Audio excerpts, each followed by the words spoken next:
And another episode of the Wireless Mike Show. You can see Jason Fellman. J Fell Presents, I should say, is here. A return trip, and this is our first COVID episode. So thank you for joining us on this maiden voyage, Jason. Absolutely. My pleasure.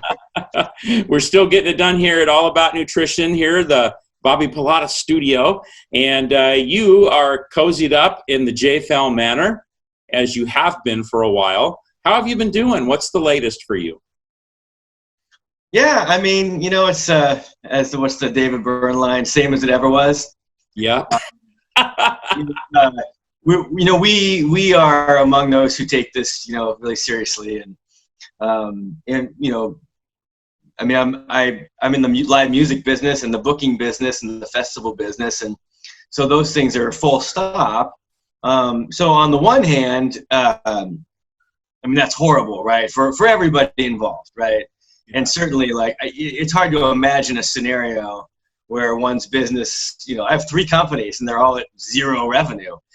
And what's even more amazing about that is that I'm one of hundreds of thousands of people who could say that exact same thing. So it's so amazing. But there is something to be said for. It's it's not just me. Yeah, I mean, it's everybody. It's happening to everybody. So I'm not sweating it from that perspective. I'm somehow we'll get through it. So that piece of it's fine. But the flip side is, there's no decision to make when I wake up in the morning. You know what I mean? All I'm doing is, I field cancellations, I check in with clients here and there, and I reschedule stuff when I can. But in general, there's not a lot of work to do because everything is truly full stop.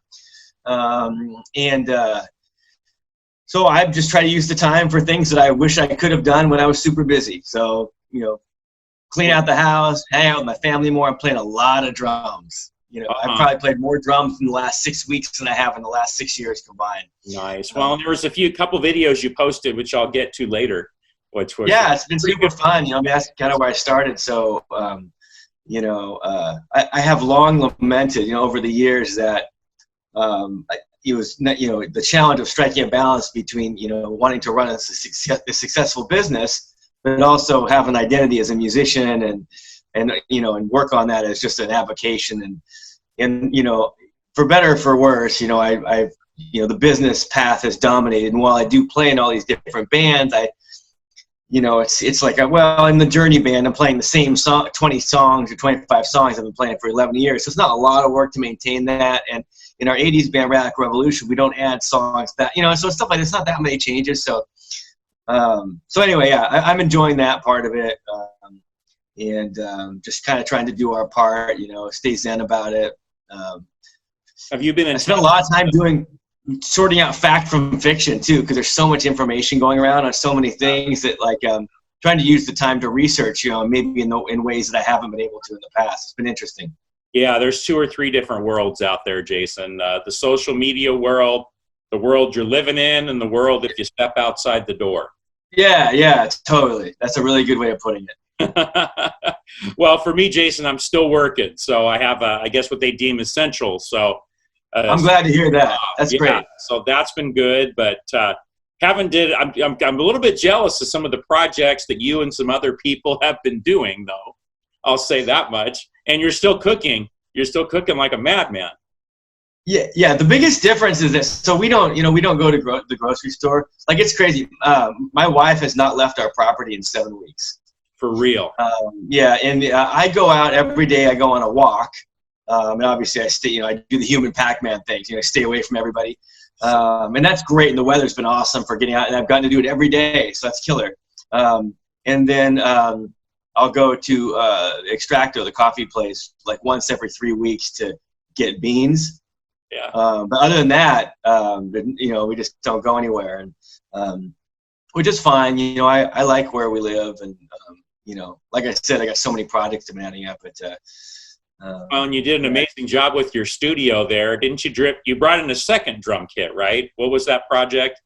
Well, I've always had, so I play drums in 2 different bands, right? And I've always had sort of 2 different things as a drummer, in cover bands. So on the one side, I play drums for Stone and Love Journey Tribute, and that's just been the same thing forever. Not much changes other than a cymbal here or there, or we had one song every 4 years. Right. But The other one is a kit that I use for kind of all the dance band stuff that I've done over the years. And the latest project is the Red Light Romeos, which is all yacht rock. And the Red Light Romeos were around before as a full band, and then they kind of disbanded for a while, and the members kind of did different things. And then the three of the main guys came back together, and I joined the band as the new drummer, and Christy Bradley, who sings with me in Radical Revolution, joined as another singer. So we're reconstituting that band. We were actually going to have our first gig on March 28th. Oh, but that's cool. Hey, that's cool. You know what? It's more time for us we're learning the songs, and I mean, we're going to be, I know I'll be a better drummer on those songs when I come back. So again, it's not, there's work to do on the songs to become, stronger, performances. Oh yeah. From what you've been showing on Facebook, you're getting your chops. You're getting those chops back on some of that stuff for sure. Well, I don't think that, because I never really publicized it. I don't think people know this, but other than people who are close to me, that, 2.5 years ago, I had surgery on my neck. I had 2 discs replaced, complete disc replacement, but to get rid of nerve pain and all these other kinds of things that a lot of people deal with. And it's not a fusion; they're actually artificial discs. And it did solve the pain problem. And at the time of the surgery, I probably had about maybe 40 or 50% of the feeling in my left arm. So I was playing drums, and my hand would just like glop on the snare drum. So the good news is that my arm is probably back to about 80% of where it was before all this started. Uh-huh. The bad news is it's not going to come back any more than that. So I have a weird feeling left arm, and so it's not so much about getting chops back as it is about trying to understand like what even feels like when 20% of your arm is just gone. And so that's the challenge. I mean, I can't play singles. I can't go evenly, like something basic like that at any tempo. Uh-huh. So anyway, I'm trying to work on that. That's crazy, but I'm so glad you've navigated at least as far as you have right now. Yeah, I mean, my fingertips are numb. So when I play guitar, I can't feel the fingers on 3 of my fingers and stuff like that. But again, I'm an optimist, so I'm okay enough to gig. So I mean, it could have been a lot worse. I'm grateful that I'm no longer in pain, and if this is the worst of it, I'm okay. Well, you truly love the music, Jason. You truly love it. If you wouldn't, or else you wouldn't be striving like that. Exactly. It is a lot of fun. Yeah. So let me try to catch up with you from when we last talked. Well, first of all, what was happening when all this virus stuff happened? Did you have you had some gigs lined up, I'm sure, or something to promote? Kind of take me back to when it all kind of hit this state where it is now. Well, first of all, so I have 3 distinct businesses. There's one of them is sort of the original company, Fellman Presents, which is at this point now just purely as a concert promoter. So at any given time, I might have 200 or 300 shows in the pipeline, and then there on the festival side, I'm a 50% owner with my partner Joan Monin, who owns the Wild Hair Saloons for Hairfest LLC, and we have a pair of music festivals. So, and then the third one is at the beginning of the year, I spun off all of my agency booking business and merged with Sterling Talent, which has been around. They've been around for 30 years. I should say we've been around for 30 years. So I own half of that. So there's the agency business, the promoter business, and the festival business. I'll tell you the impact on all 3. Okay. On the festival business, it was interesting. At the time, we were, by far, banner sales. We were going into our 10th year for Hairfest, so far ahead of where we were in the past. There's no way. We were just locked. And then when this happened, the festival's still for sale. Technically, it's still happening, but we're only going to do it if it's responsible and allowed. We've got a little bit more time before we have to make a decision, but it's well, it's a hard line to walk. It's a hard line to walk between, like you said, the safety of it and having the event and all the. Well, and our thing is that, like, basically we are going to adhere to the powers that be. You know what I mean? And so we're not going to fight the tide. Whether we agree with decisions or not agree or whatever. And I'm not saying we're disagreeing. I'm just everyone has an opinion about what the government's doing. Yeah. I'm not getting into that, other than to say is that we're just going to, follow the guidelines. And if it's, if some miracle happens and it's still safe to do it, great. If not, then we'll have to, adjust something. And so, but the impact is that everything was just halt. We stopped spending money, we stopped advertising, and for the most part, people have stopped buying tickets. And all of that makes sense given the circumstance. So it's just created uncertainty around the festival at this point. The worst case scenario is we schedule till next year. That is the worst. I mean, unless, I guess the worst case scenario is we can't do it next year either, but that doesn't seem likely. Okay. On the promoter business, it went from 100 miles an hour to zero pretty quickly. We went down to the limitation of 250 people at a venue. Yeah. And from there, that impacts a lot of my shows anyway. But then, within about a 15 to 20 day span, just everything for the foreseeable future is canceled. So if I'm looking into the future, May is all canceled. Most of June is canceled at this point, and July has started canceling. I think next week, at the beginning of May, I think we're going to start to see a lot of cancellations of just everything. So I think if I were to predict, and so that ties into the agency business also, right, which is we're all sort of tied to the same phenomenon here. So I think that, I think it would be optimistic to think that there's going to be live music this summer. It might be conceivable that there is some kind of, outdoor scenario where people are it's possible, like in a massive venue if everyone stayed, no one's talking about that right now. Right. The only word that I'm hearing is that it's unlikely that we're going to see live music until at least the fall. But I don't think that we can but I don't think we can really know one way or the other, because if you think about, how quickly the story has changed over the last 7 weeks, in both positive ways and negative ways, right? So to even try to know what it's going to be like over the next 8 weeks. So I don't want to try to prognosticate too much. Right. But what's the point of that? Of it too much, because you just get worked up, and it's like you can only control what's just in front of you or your domain. I've been in business long enough to, and people who work with me closely know this, is that I'm not a worrier. When it comes to this kind of stuff anyway, because worrying is like, if you can do something about it, there's no need to worry, just to do the thing. And if there's nothing you can do about it, there's no reason to worry, because you have no control. So the question I have to ask myself right now is, well, what can I do to either, assist the community that I'm involved with, or take care of my family, or maybe to try to take advantage of the time to do some things personally or professionally for myself that have needed to be done, and be ready for when it comes back. And that's really it. So I'm just trying to support people best I can. Right. Now, how has life changed for you, say now, as opposed to the first 2 or 3 weeks of being at home? Has that daily schedule changed up any, or have you taken different projects, mindset changed? It's interesting. And again, I can just see the comments now, man. This guy is coming from a place of privilege. And it's like, well, no, I just really get along with my family. There are only 3 of us. It's not crowded in the house. All of my musical instruments are here. You're talking about a guy that was so busy that he couldn't go to the bathroom without missing something on. It's just like, so I'm in a different spot. My life was complete chaos, and honestly, it was starting to become, it had been too much for too long. Right. So I kind of needed this. I mean, financially, it's horrible, right? Mm-hmm. But money is just money. You know what I mean? And I've been on both sides of money in my life many times. You know what I mean? I've been in debt from starting business. I've had massive savings, and I've had everything in between. And so I've learned to look at it on a continuum. And also, again, coming back to this, what we were talking about earlier is that they're not going to take we're all in. I mean, to some level, because of the fact that so many people are screwed right now. Yeah. I take solace in that a little bit. Not because I'm glad that they're suffering too. Obviously, I'm not happy about that. But that somehow, there's a shared outcome.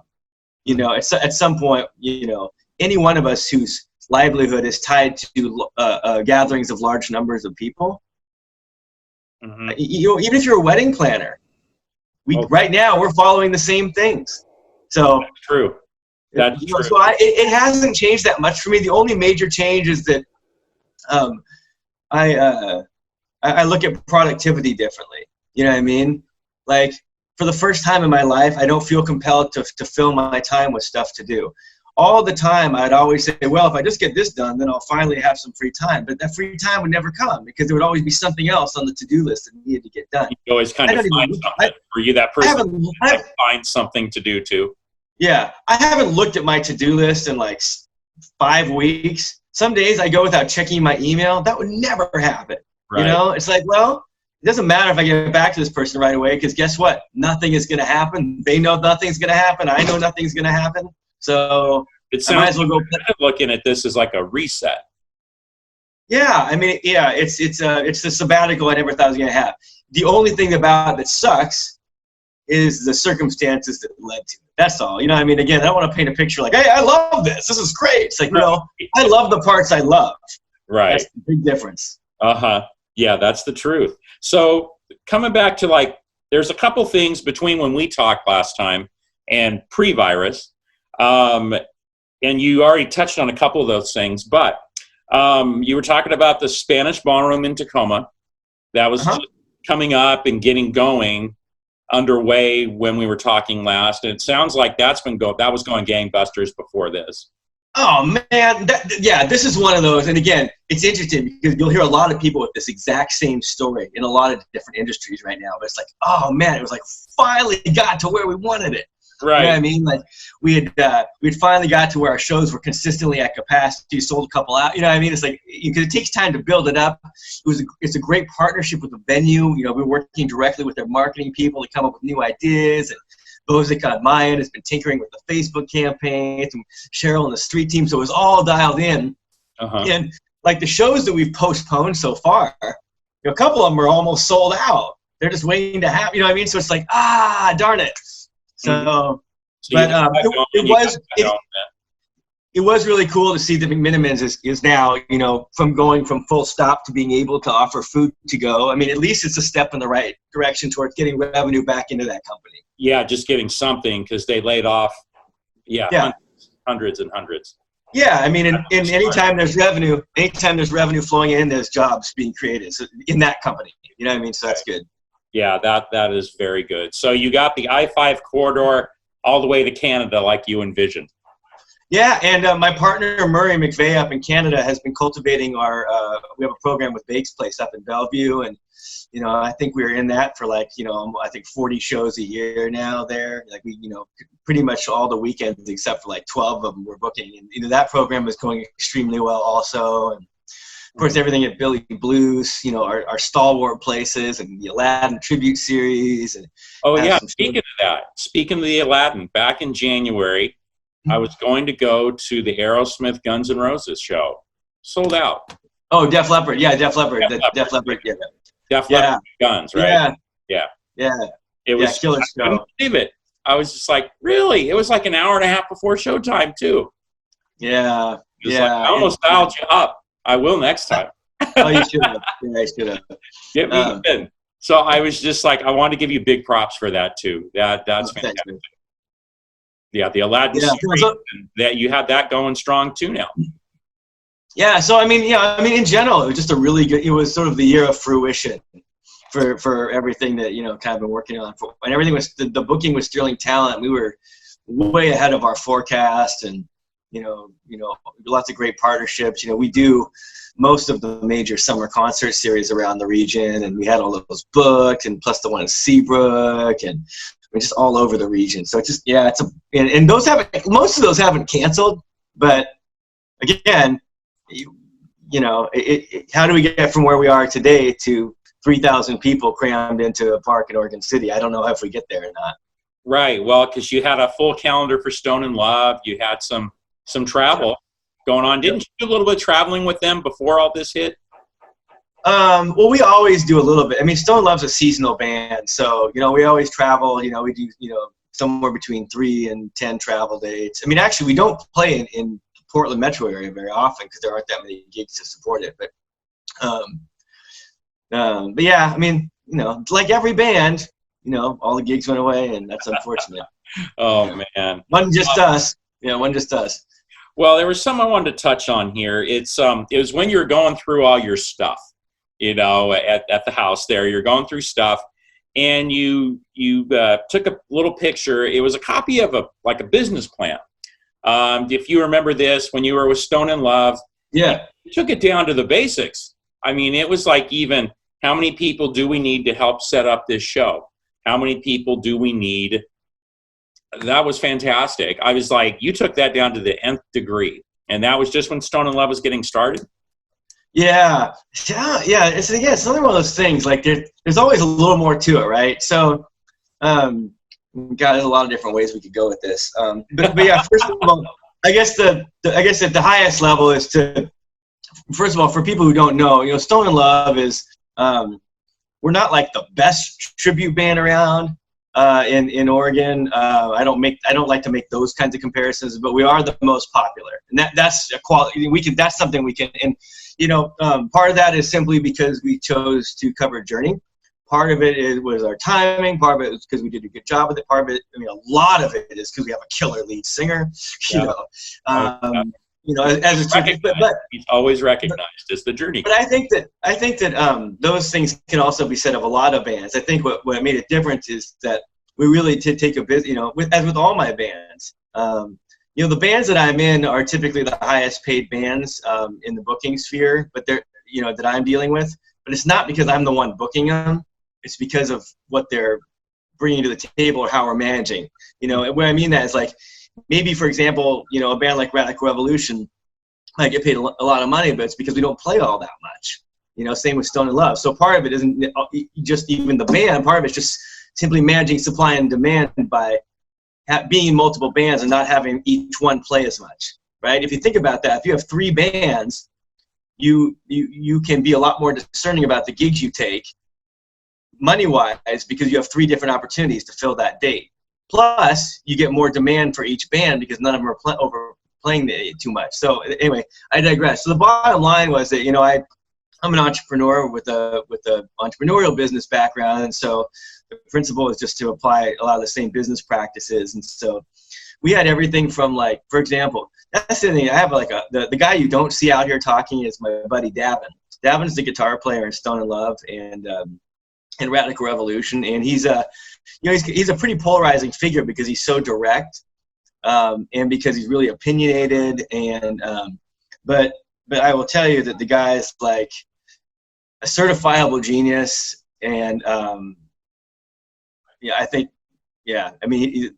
people can say whatever they want about him, but the dude's right a lot of the time. So a lot of the things we did really came from him. I'm sort of the face of the ideas. But the reality is that when it comes to, it was his idea to introduce fans to one another to build community, right? You talked about that last time we were on. It was his idea to, we moved to in-ear monitors and all of that like way early in the process, and started, isolating our monitor system from the rest of the front of house. It was Davin who insisted that we always hired our own front of house engineer. So we all, even despite the cost, so that we know that we would get good light, basically paying for production.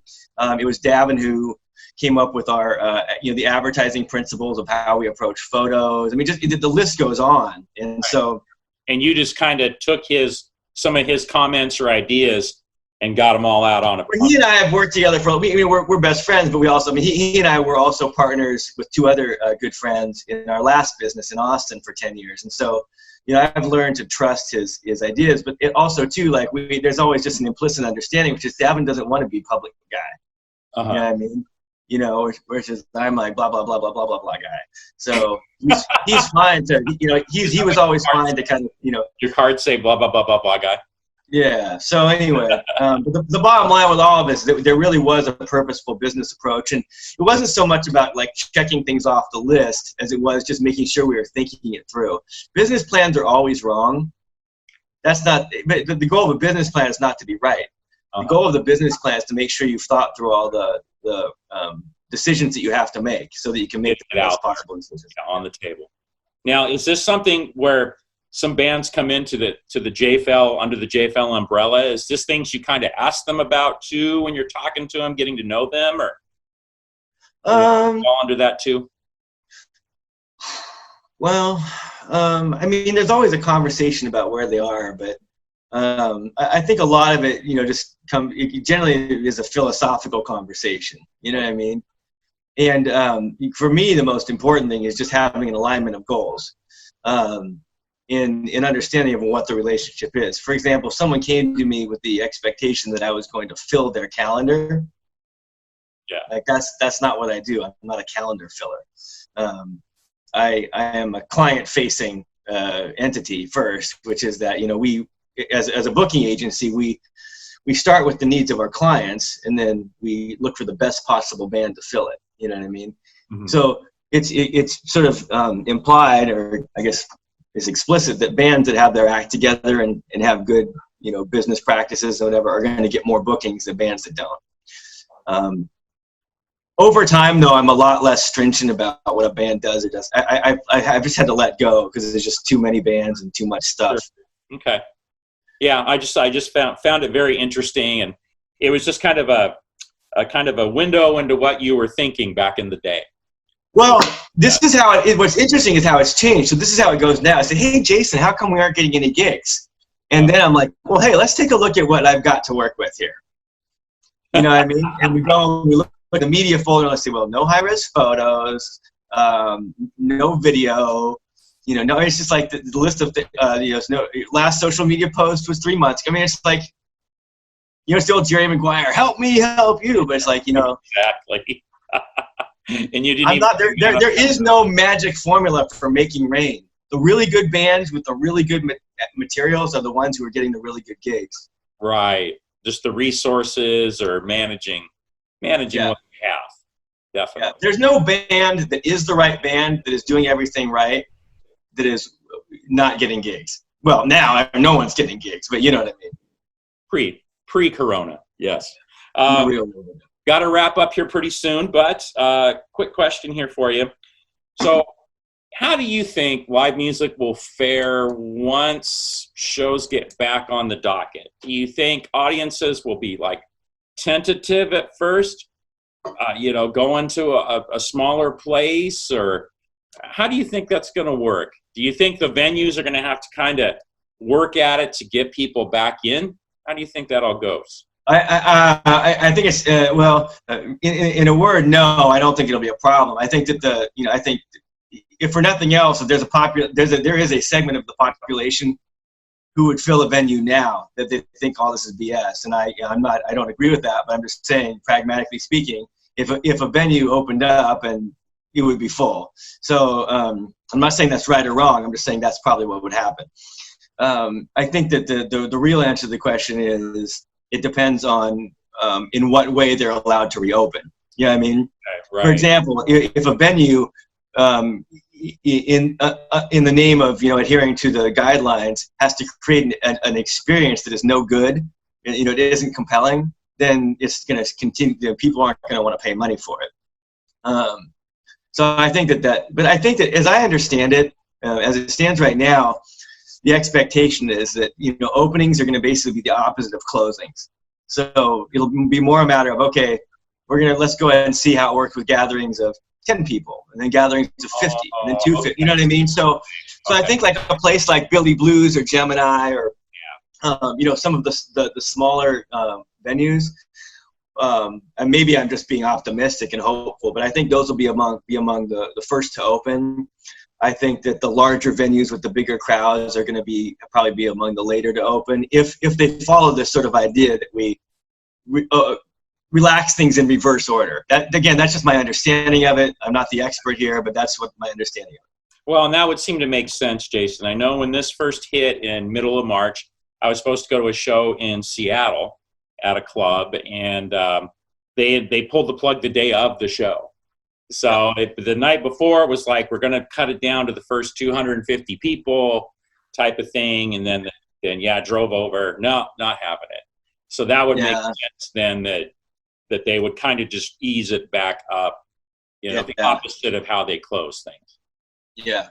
It'll be really interesting to see what happens, man. I don't know. The only thing I know for sure is that there are way too many unqualified predictions out there for people who really don't know what they're talking about. That's why I'm really reluctant to make too many predictions. I just don't think you can know.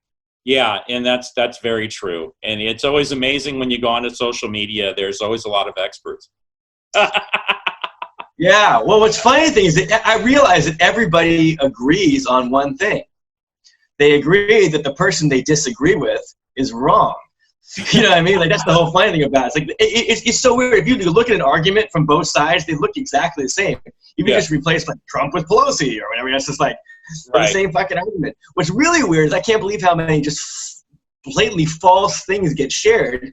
Yeah. In general, just in general, right? Without any on all ideologies, right? Yeah. And when confronted with a fact check, like people will just shut up, but they never respond to the fact check. They just they're sort of selective about what they want to hear. It's just really weird. Exactly. Yeah. And then whatever. You know what? At the same time, you know, I think that striving to understand where people are coming from is important. You know. Well, definitely. That should be the basis, right? Of trying to understand people is just kind of where they're coming from. It doesn't mean that you're coming from the same place, but it's. I definitely have relationships with people who I disagree with vehemently, yet we still just are able to make jokes. You know what I mean? So I think if you can avoid making it personal, it's okay to disagree. You know, we're all just trying to do our best.